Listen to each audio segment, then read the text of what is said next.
যাচ্ছি বাসায়।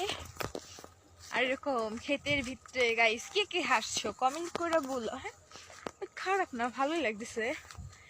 দেন আমার হাঁটতে খুবই প্যারা লাগতেছে, যেহেতু আমি এরকম হাঁটি নাই, হাঁটার অভ্যাসও নাই, তার জন্য প্যারা লাগতেছে। আম্মু তোমার কেমন লাগতেছে?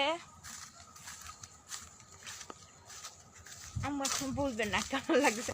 আম্মু অবশ্য আমার আগে একটু স্লো আরো এমনি হাঁটা যায়। ফাইনালি কাঁচা রাস্তার ভিতরে উঠে গেছি। এখন আমি হাঁটবো। এখন আমি যে হাঁটতেছি, চারপাশে কি সুন্দর ধান ক্ষেত, মাশাআল্লাহ ভালো লাগতেছে, আসলেই ভালো লাগতেছে।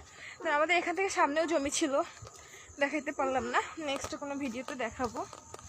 বোন হয়েছে আমরা দুইটা, কিন্তু মাশাআল্লাহ আমার আম্মু যা কইরা যাইতেছে,